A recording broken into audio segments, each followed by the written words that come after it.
एक तरफ छठ पूजा को लेकर के नगर परिषद ने दावा किया है कि सफाई पूरी तरह से कर ली गई है, लेकिन हम अपने कैमरे की नजर से आपको दिखा रहे हैं कि किस तरह से यहाँ पर कचरे का अंबार लगा हुआ है, जलकुंभी उसी तरह से हम क्लोज करके चाहेंगे अपने कैमरामैन से कि दिखाएं।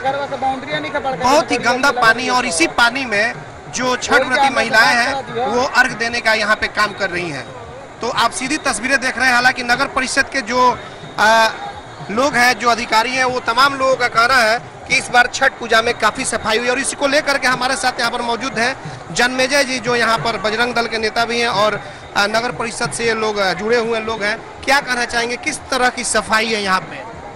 देखिए बंटी जी, आपके चैनल के माध्यम से एक तो सबसे बड़ी नगर पालिका में कुछ हमारे समर्थक लोग हैं, फिर भी हमने आज 10 दिन से लगातार उनको बोल रहे हैं कि भाई जेसीबी भेजिए, सफाई कर्मचारी भेजिए, लेकिन आज आपके आंखों के सामने आप देख लीजिए कि माताएं बहनें कितने कष्ट में हैं। और ये पूरी तरह से नाला से भी बदतर स्थिति है। नाला में पानी सफाई स्थिति की तरह से बहती है, लेकिन नाला से भी बदतर यह नदी की स्थिति है। यह छठ जो माताओं ने व्रत रख करके 3 दिन का व्रत होता है, चैती छठ माना हुआ छठ माना जाता है, और इसमें कचड़े में आकर के और सूर्य भगवान को अर्घ देंगी, इतना बड़ा शर्मनाक विषय नहीं है। मैं नगर पालिका के एग्जीक्यूटिव को भी कहने के लिए गया था, लेकिन वो सुनने के लिए तैयार नहीं थे। उनको था कि नगर में ये क्या बोलते हैं, अतिक्रमण हटाना है, वो जरूरी था। लेकिन यहाँ लाखों हिंदू छठ घाट पर आकर के अपना छठ पूजा करते हैं, ये मायने नहीं था।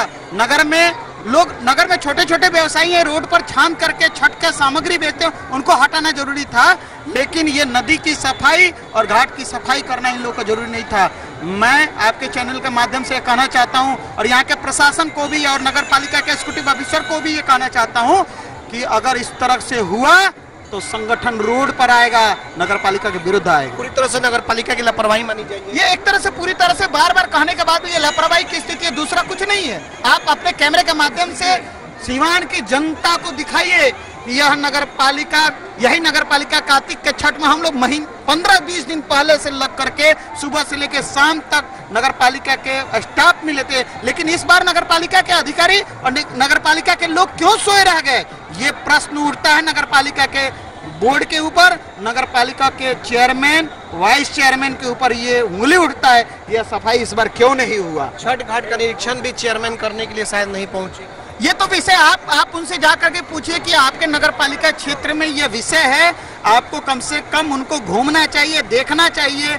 जिस तरह से पिछले बार वो घूमी थी, ये सराहनीय विषय कि पिछले साल उन दोनों चेयरमैन और वाइस चेयरमैन का कार्तिक छठ में पूरी तरह से सफाई हुआ था, जिसके कारण पूरी सीवान की नगर की जनता उनको साधुवाद दिया, आशीर्वाद दिया कि आप आगे बढ़िए। लेकिन इस बार की जो व्यवस्था, आप ये पुलवा घाट है, चाहे बाजार वाला घाट जो शिवव्रत सा छठ घाट है, वहाँ की व्यवस्था वही जाकर देखिए। 10 दिन से कहने पर 2 दिन से हमको जेसीबी मिला, और जेसीबी से जो स्थिति थी, नाली से भी बदतर स्थिति थी, पानी कहीं नहीं था। आज 2 दिन मिला। आज चेयरमैन के पति महोदय धनंजय सिंह से मैंने कहा तो उन्होंने 11 साढ़े 11 बजे जेसीबी भेजा, और आनंद फानन में हम लोग खड़े होकर के उसके नदी की सफाई कराए थे। तो आपने देखा कि ये थे जन्मेजय जी, जिनके द्वारा गंभीर आरोप नगर परिषद के चेयरमैन और ईओ और साथ ही साथ वाइस चेयरमैन पे भी लगाए गए हैं। एक बार हम फिर से अपने कैमरामैन से कहेंगे कि उस कचड़े को दिखाएं, जिस कचड़े में आप देख सकते हैं कि गंदगी या महामारी जैसी बीमारी भी फैल सकती है।